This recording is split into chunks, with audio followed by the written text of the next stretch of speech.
Hello, friends. Hello. Susan Axelrod here. I'm a few minutes late today. Time got away from me. It's live at 5.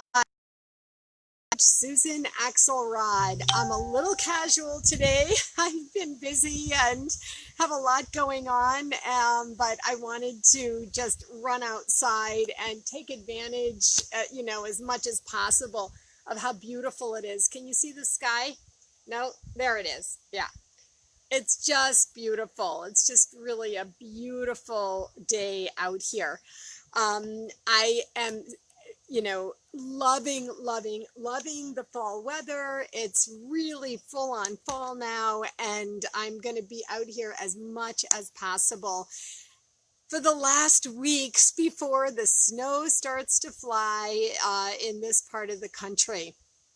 How are you today? How has your day gone? We're still early in the week, so I hope your week is well. I took a minute today to give thought to what is intended to come forth. As a reminder, I don't per se plan out my lives. There may be times you may have joined me in the past when I've done 5-part series on various things. The most recent one was I did the mindfulness. Before that, I did the breathing and stretching. Before that, I did a series on well-being, a 5-part series on well-being. When that kind of thing comes up to me and I get this feeling that it's time to do something that's all connected all week long, then I know in advance about what I'm going to say. But usually I just sit and open and, sort of give some thought to what's going on in the world and in my life and, around, and ask what is intended to come forth today. And that's what I speak about for my live at 5. Today, it came forth very strongly for me. And I thought that while this is a bit of a sensitive topic, I thought that I would speak to it today with you. What I'd like to ask you today is this: what is your truth? And do you feel that you live your truth and speak your truth, and to the extent that you can, share your truth? The inner truth, the truth in our deepest soul, is often extremely hidden and extremely protected. I understand, I get it. There's nothing more deeply personal, more intimate than your inner core, your soul truth, what's really happening inside you. I get it. In my work as a confidence coach, building up over many years now, I've learned that to find your own authentic voice for yourself really does serve your best life. It's not easy. Often it takes excavation, which is part of the work I do in my confidence coaching with my clients. And it takes really digging down to get to the place of your core, also known as your soul, also known as your deepest truth. I've done this work myself many times. And I've learned in my work with my Live at 5 broadcast, the other lives that I do, videos that I create, that sharing your truth, you don't have to make the big public personal reveals that are probably inappropriate to share publicly. Those you share with your therapist or your priest or rabbi. But to still and all find your truth, to work, to discover it, to figure out a way to live in your truth, and then in an appropriate way, with your good boundaries, to be able to speak your truth or share your truth. There's many ways to do this. And I want to encourage you, invite you, even implore you, now more than ever, to give this some thought for yourself. Do you even know your inner truth? Are you aware of it? Do you do any work on your deepest inner truth? Or is it just too hard? If it is, it's okay. I'm not here to, impose anything or, really create any personal difficulty in you. I just come here to ask questions. And this is the question that really came up for me today. Again, in my work, I've developed a style. I guess I would call it a style to share my truth as is appropriate with appropriate boundaries, in a way that is revealing just enough to allow others to, connect with me personally, perhaps, or hear me, or get me, or feel or sense something for themselves. I've learned this quite a bit. For people who have published books on their truth, I bet they would say the same. I bet they would say that in the work of writing your story and publishing your story, your inner story, there is some catharsis in that personally for you, although it also could be very difficult. But there is some catharsis, but more importantly, there is human connection. That's the reason I wanted to speak about this with you today. When you look at other people's lives, you see what you see. And you might see everything looking great. In your eyes, with your lens, with your filter, you may think that somebody else has it all going on. But please believe me, I assure you that anywhere your eye lands, that person, that human, does have their own inner truth of stuff that might have been difficult for them to deal with or address, or even possibly that they're suppressing a little bit or hiding.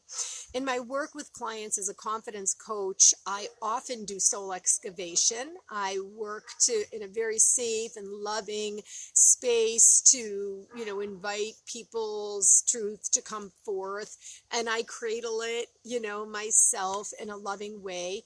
And then I really help my client understand that shining the light in darkness really mostly does one thing. Shining the light on darkness, or shining the light in darkness, really mostly does one thing. And that thing is, it creates light in darkness. So if your inner soul is hidden, is really crouched and really suppressed and really in fear, and you shine light in there by seeking out positivity, by intentionally getting with people who are inspiring or uplifting, enlightening, even just interesting or fun. Finding light by doing something meaningful, purposeful to you, whether it's getting your hands into the garden or cooking, not for me, but it might be for you, or doing any kind of creative crafts. I've got all my artist friends, my dear friend Debbie, Marianne, Deb DeLisi, Susan Cohen, who else? Erin McPhee. My gosh, I could go on and on for all the artists, Marianne Goodwin-Fish, I said, in my community, and I've learned so much about them. Alicia takes beautiful pictures. Gosh, I really could go on and on about them. And so that's a way for you to reveal truth and really excavate down a little bit, because creativity is one of the windows to the soul. So I want to just invite you to consider what I'm discussing and to really, I'm sorry, I'm having such a bad hair day. I can't stand it. Usually I don't talk about the way I look on my lives, but I've just had a long day already, so I'm sorry. That's my truth. That usually I know honestly that if I don't like the way I look on camera, like of course I can see myself just like you can, I tell myself, just smile. People aren't looking at your bad hair or your bad makeup or, anything that's a problem. They won't notice it. So don't call it out. But I went against that today and I showed my inner truth, my inner insecurity. Anyway, so I want to really invite you to consider this question. What is your inner truth? And can you, have a conversation with it? What would happen if you actually, look it in the eye? What would happen if you feel it? What would happen if you let it out? Do you have a fear of something really, really deep, of something really, really hard, of something really, really worrisome? I know what that feels like. I really, truly do. And still and all, I really do want to say that over these many years, I'm going to be offering that journaling workshop that I mentioned yesterday, and I'm doing it next week. I got a lot of people who want to do it, which is really fun. So as such, I've been going through my own journals. Oh boy, it's not pretty. It's not really pretty, to tell you the truth. So I've been exploring my inner truth for many, many, many years, decades even. But over time that I've been doing this, I've just found some, aid and comfort in like allowing it to come out, allowing it to kind of come forth through me, and then sharing it in safe, sacred space with a therapist maybe, or a beloved, or a sister, or a minister, whatever is a safe and sacred space. This is the space that I create in my coaching work, in my private Facebook group, in my workshops, in my accountability group. It's a safe and sacred space for women. And if you can find a safe and sacred space like that for you, then I want to encourage you, just give a little. This isn't therapy. I'm not a therapist, and I don't want to, go into territory that I shouldn't be going in. I'm just inviting you to think about this yourself. Ask yourself, am I really in my own personal deep truth? And if so, great. And if not, do I want to be? Usually not. But what if I did just a little? What if I shined a little light on it? What would that feel like? How would that go? I'm here to tell you that if you can do this in any way that you can, even in a little way, it really actually gives you a little bit of breath. It's like you open up. It gives you a little bit of breath and a little bit of space to be able to be like, okay, I shared it and I didn't keel over. Okay? I shared that truth. I revealed that darkness in me and I didn't keel over. I'll never forget a coaching conversation I had. Gosh, like 5 years ago, many years ago. It was early on for me. And somebody, a woman who was, I think, around 40, I can't remember exactly how old she was, had something that was so deep in her and it was so important and she didn't want to reveal it. And I just stayed pretty quiet, and finally it came out. And I didn't realize that that was the big thing she was talking about, because to me, I was like, what? Is that it? I didn't say that. I just stayed kind of quiet. But what was something that was so deep and so profound and so big and so dark in her didn't appear to me to be that way. And I was like, perspective is everything. And so, your darkness, once revealed, once it really sees the light, it may lose a little bit of the edge or the grip that it has on you. So Again, I want to be clear. I'm not a therapist. This isn't therapy corner. This isn't a therapy session. I'm not encouraging you to do anything, outside of boundaries, outside of filters, inappropriate. You take responsibility for, being smart and strong yourself. And along the way, if you are able to visit with your real deep inner truth and even maybe reveal or share a little tiny bit of it out, you might find a little bit of breathing room down there. Okay? All right, friends, that's it for today. Thank you for joining me. Your call to action is, if you're interested, you could journal. You don't have to tell anyone. You can journal it out.